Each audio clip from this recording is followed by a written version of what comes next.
Good morning, everyone. If we could start having everyone come over here to the seats, we'll be starting momentarily.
Good morning, everyone. Good morning, everyone. Good morning, good morning, good morning. We are ready to begin. We're going to be started with Mr. Rencher. All right. Well, good afternoon. I'm Donald Rencher. I'm Group Executive of Housing and Planning and Development for the City of Detroit.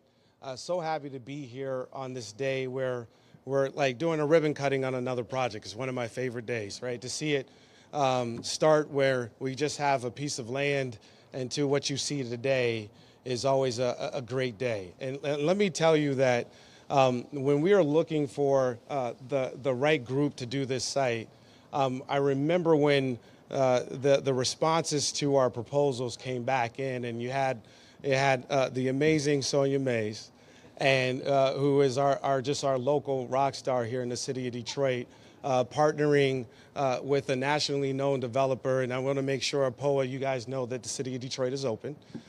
We expect you guys to be here, and then also making sure that we are bringing a famous black architect to the project as well. And not only that, it was like, okay, we're going to do mixed income. We're going to do mixed use.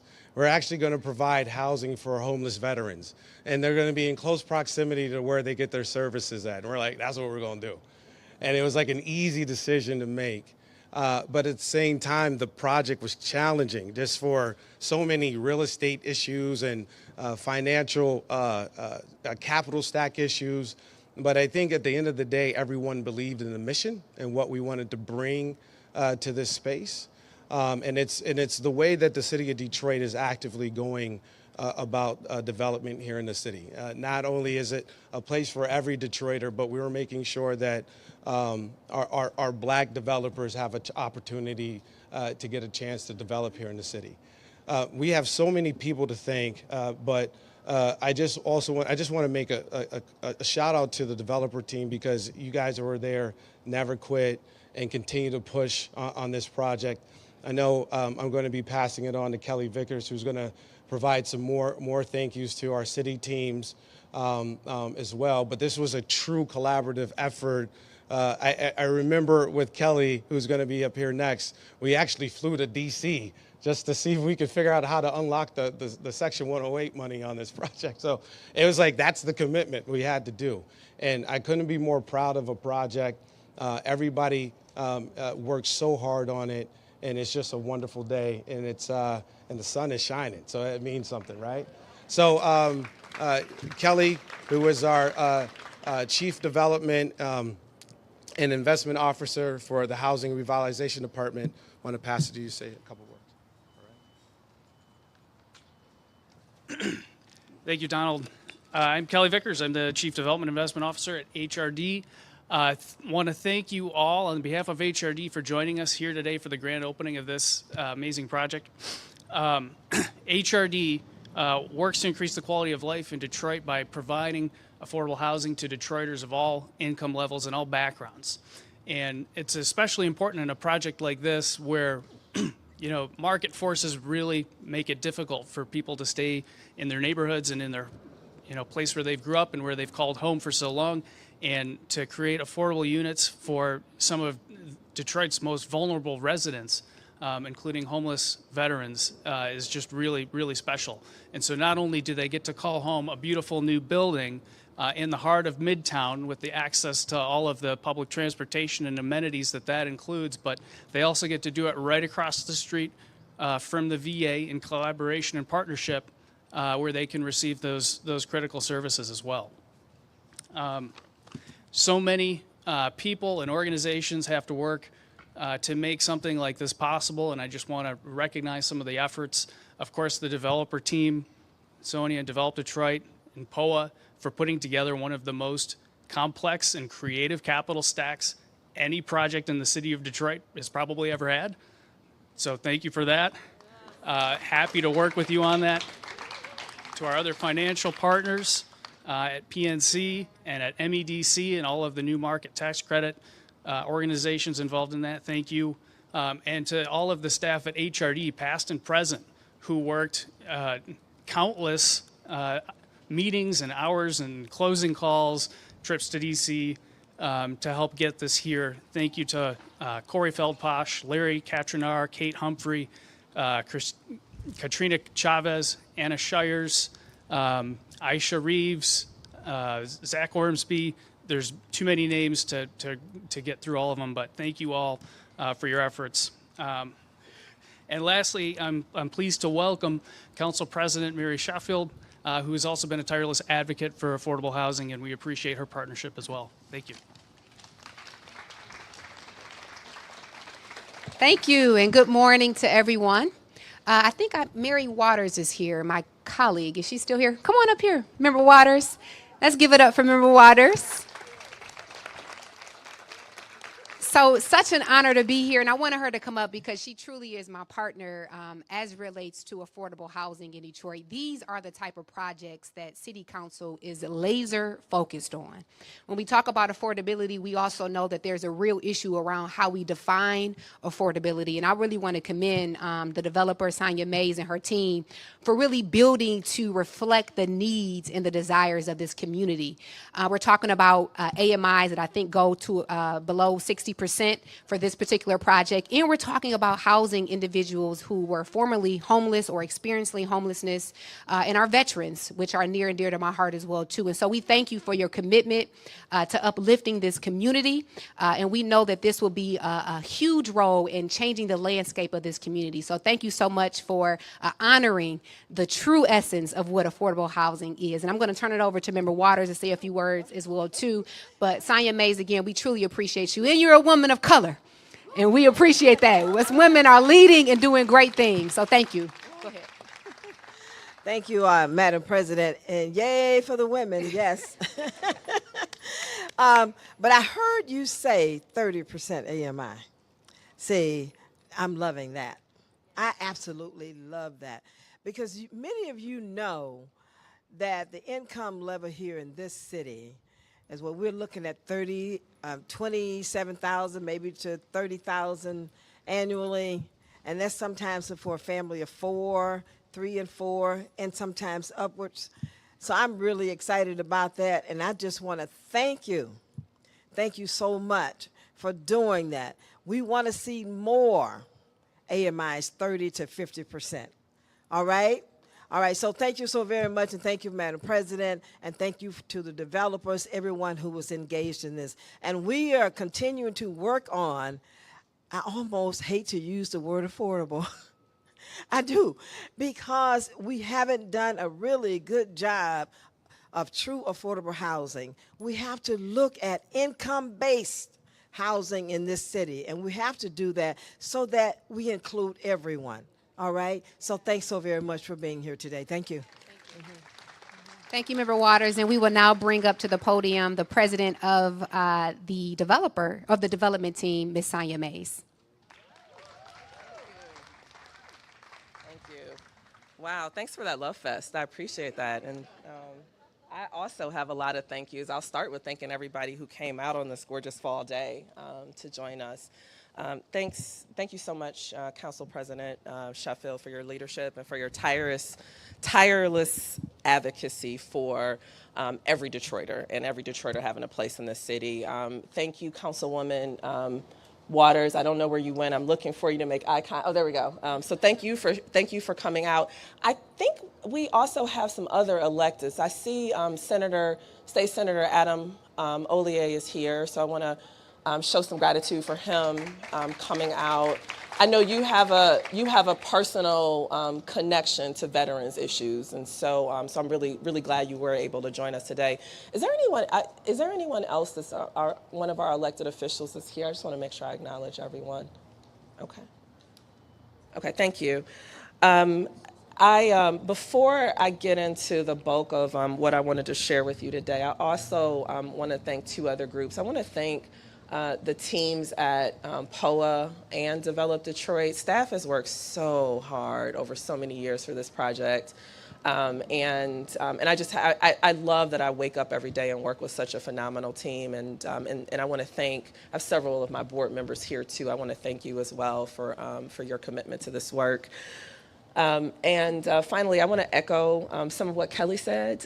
It takes a lot of people to make a development happen. This is my first ground-up apartment building that has gone from first stage to end, and I was just really struck by just the sheer number of people that have to touch it. I think we probably had a few hundred people at the city alone. If you think about the housing department, the water department, the planning department, all of the different commissions, and so it takes a lot of people. And I want to especially thank the folks at the city, because there was just this level of commitment from Dono, Kelly, and Julie's team that really spoke to how important this type of housing is and how important this type of development is. So thank you guys from the bottom of my heart.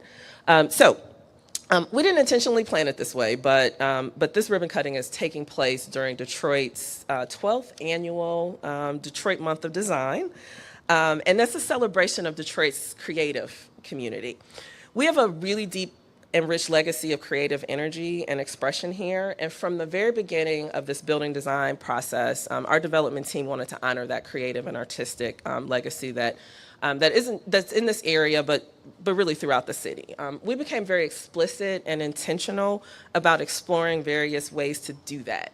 And I'm very proud of the sheer number of creative partners that we had on this project. I talked about like our city partners and our investor partners and the actual development team, but we had a lot of creative partners on this project, and for me it was really special to bring this number of folks together. So I want to acknowledge the efforts of the Nanamdi and Zachary families. They are local business owners. They're responsible for much of the development that was pre-existing this new development, and they also established the Sugar Hill neighborhood as a nationally recognized historic district. So we're actually sitting in a formally recognized historic district, which I always thought was kind of cool.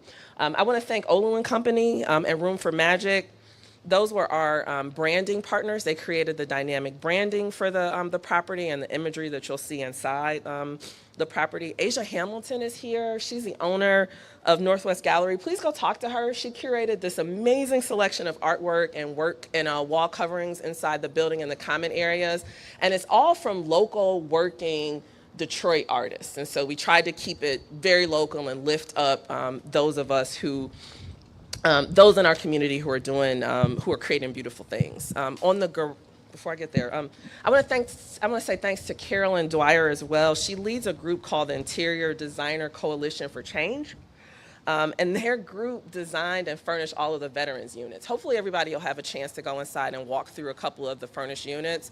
They're amazing, they're all different, they're trauma-informed design, and whoever moves into that unit is getting that furniture, and they just show up. They don't have to run to IKEA or anything like that. It's all there for you. And I want to thank Carolyn's group for that, because that was just an amazing partnership. Thank you.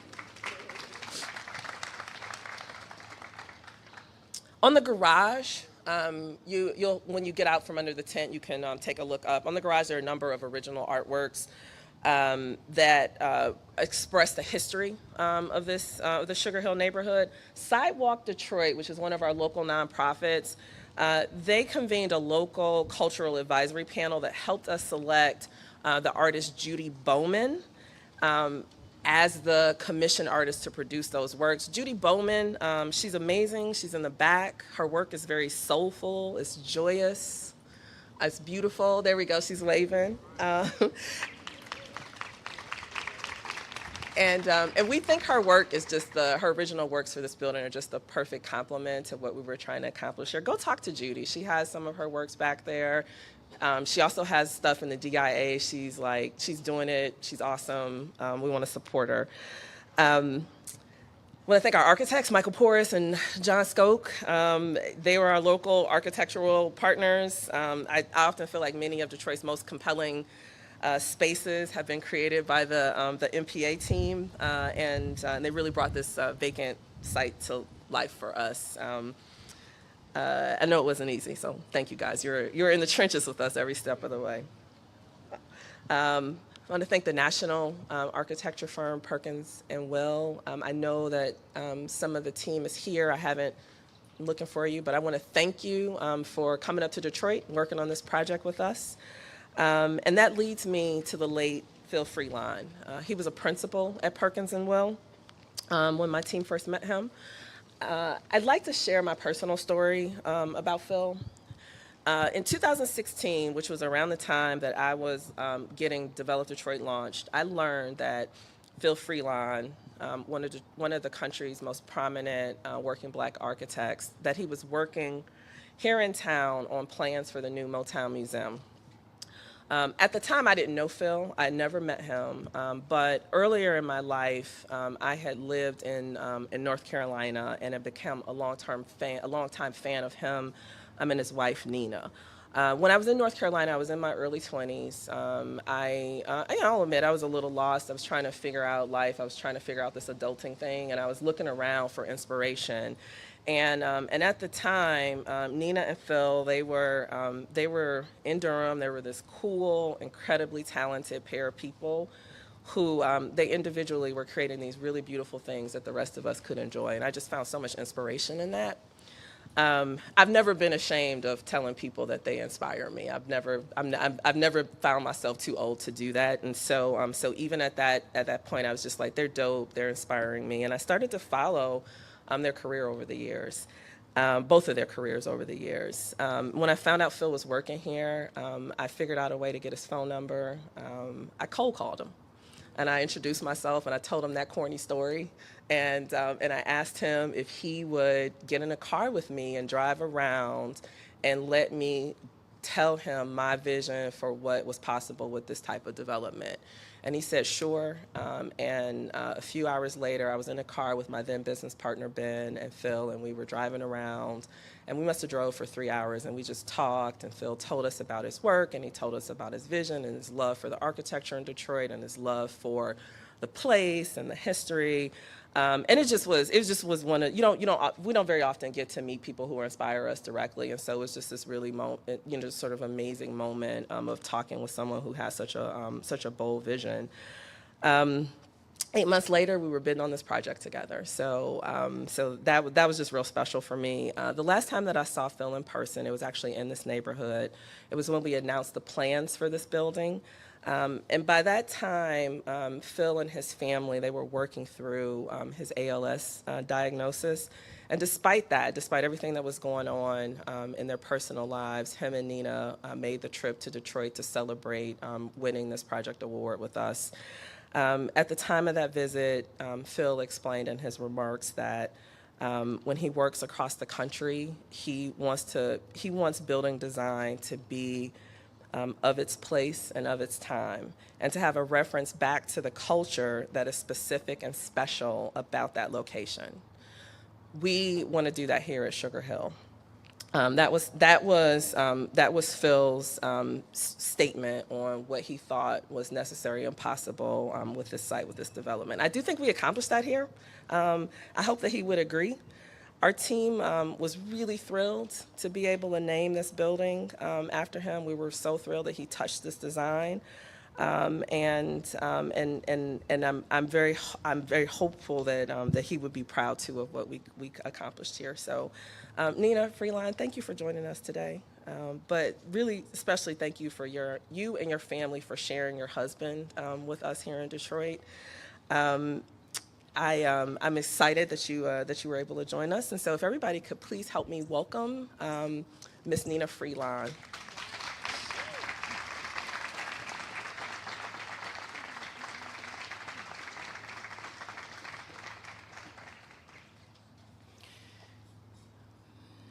This is a moment.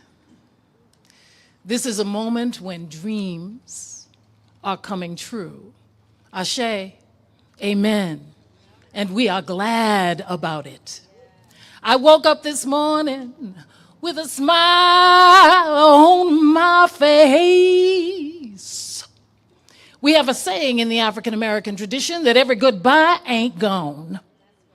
No space is ever really vacant. Yeah? My husband was a dream builder. He was a listener. So before we got the big scoopy trucks, before we got the contract signed and the ink dried, Before we agreed on concrete and steel and other materials, there were dreams. Dreams that included the least of us. Dreams that included those who do not have a roof over their heads. Because we know that justice begins with home. Justice is what love looks like in public. And we are doing this here. It didn't have to be so. But the dreams of all of us that came together as one to manifest this, you need to be shouting. Because this doesn't happen everywhere.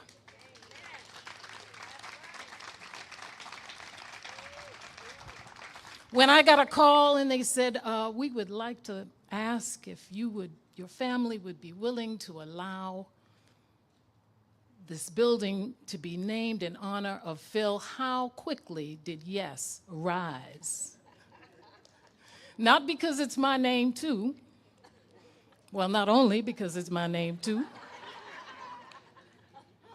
but because this is the kind of project of which he would be very proud. To see the collision of different kinds of people, not ghettoized, not put off into a corner, but integrated into our lives. And believe me, this will enrich every single person who walks through here. And so we have created place. We have created futures. This will rebound and resound in ways we cannot even imagine at this moment.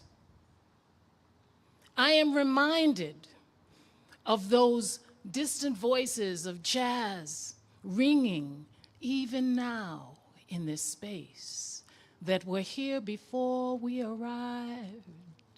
I can hear them. I can hear Marvin Gaye and Tammy Terrell singing, "If this world were mine, I would make you a king. With wealth untold, you could have anything. If this world were mine." That's hope right there. That's hope. Let's keep this going. I'm so grateful from the Freelons all, and I may just have to move to Detroit. Thank you very much. I'd like to invite Aaron Gorenstein for a few remarks. I think we should just close the program out with this. That was amazing, Ms. Freelon. Thanks for reminding us why we're here. Thanks for your powerful remarks, and it's so great to have you here. And it does make me think about POA's mission. Why did we do this? Why did we come to Detroit? Why did we partner up with Develop Detroit, such a great organization with Sonia's leadership? And this project really signifies that. Mixed income housing, integrated, as you said, furthering racial equity, helping the city on neighborhood revitalization, helping homeless veterans, helping local entrepreneurs to open up businesses here, working with the business leadership around here for additional parking. All those things, it just hit all the spots. And we're just so honored to be working in Detroit. POA works around the country. We own 13,000 affordable units in 11 states. We love working in the city of Detroit. We want to do more. I hope we're asked again to help out in any way we can. So thank you for allowing me to speak.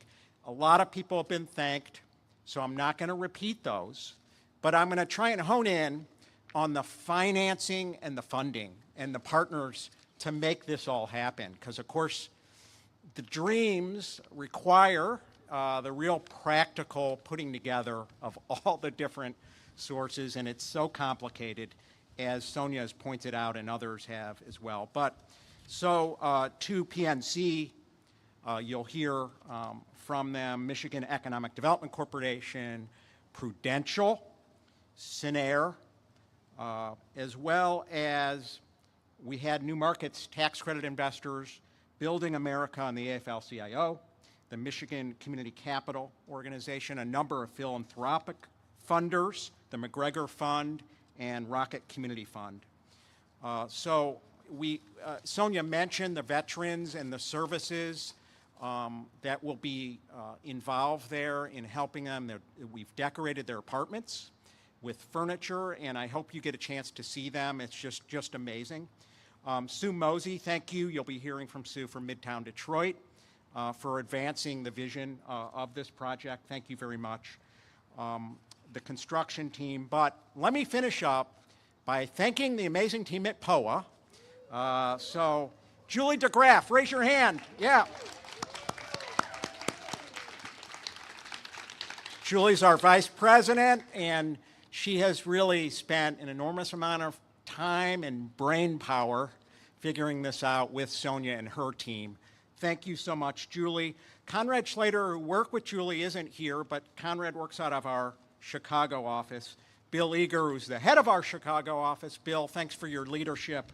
And of course, the property management team. Now, you know, we spend a lot of time building these beautiful buildings, but it's all about the ongoing property management on a day-to-day basis. POA takes it very seriously. We're going to do our best job we possibly can with the great team we put together, including Alicia Murphy, Natasha Gaston. I want to thank Deanna Stark for all the marketing and helping to work on the lease up and opening doors and welcoming our new residents. So thank you again. I'd like to turn it over to Mike Bickers from PNC. He's the regional vice president. So Mike. Thank you again. Thank you. Best thing ever happened to me is I didn't have to go before Aaron. Hi, I'm Mike Bickers, regional president for PNC Bank Detroit in Southeast Michigan. We're so excited to be here today to celebrate such a milestone in Midtown. I've been around long enough to know what it takes to pull things like this off, going back to 1992 when we financed Victoria Park, which was the first new housing development in the city in so long. The passion, the commitment, the hard work, but most of all, I think the character and integrity of the groups involved is what impresses me right alongside the building that you see today. So about, I think last year, PNC and Mayor Duggan announced our $7.5 million investment into his Detroit Housing for the Future Fund, which allocates a total of $75 million for affordable housing in our city, and I believe the largest of its kind at the time, if that doesn't still hold.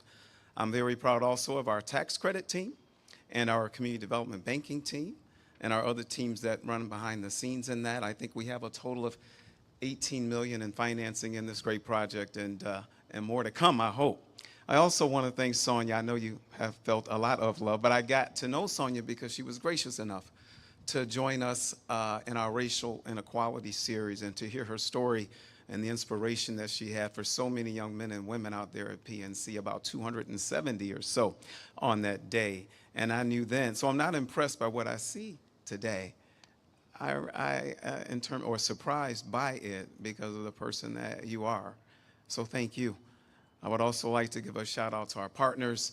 I think Aaron mentioned some of them.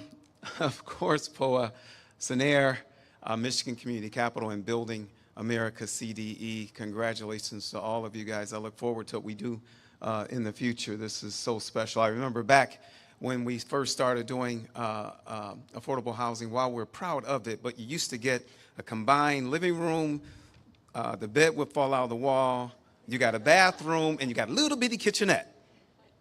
But the people that lived in those are very proud of that. Just like the people who live here will be proud of that. So thank you. And I'd like to bring up Harpreet Peleg. Thank you.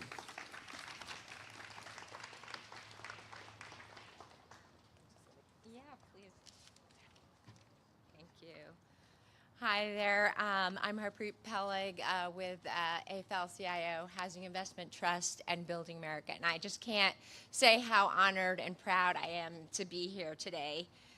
We put labor's capital to work through community supporting projects like Sugar Hill, built with union labor. And I want to point that out because we talked about affordable housing and wages and people being paid so they can live. And the commitment from all of the partners here to pay that fair wage so that those folks don't have to qualify for the lowest of income is huge. We fight that battle every day across the country. So thank you for your commitment there. And this is just part of our commitment to Detroit. Over the past 5 years, we've done 4 projects here, whether they're housing and art and jobs, schools, a building downtown that has been vacant for 30 years. And so whether that starts with a car drive and a dream or an airport conversation 5 years ago, bringing that dream to reality just takes that commitment, and we're just honored and proud to be part of it. Thank you. I'm going to bring up Sue Mosey here. Thank you, everyone. Great day in the neighborhood to have this sort of a project here. We've been involved in the planning in this part of the district here for over 10 years. And the early plans envisioned a very similar mixed use, mixed income development with some parking that could help support all these other small businesses here in the neighborhood, along with some beautiful public space. So this ranks as one of the top most complicated, I think, projects that have happened in the neighborhood, but due to the tenacity of the team that worked on this through all kinds of challenging issues with utilities and just, like financing and construction costs, really a phenomenal job. So in addition to Sonia's efforts, Julie DeGraff, Bud, some of the people every day that were fighting through all these issues deserve a huge thanks for everyone. We also got involved because we own this property here, and we were very happy to provide an easement here in perpetuity to support this project for such a lovely space that is just beautifully designed and now can be shared by everyone, residents, businesses, community. Really great outcome here. So again, thanks for everyone, and welcome to the area.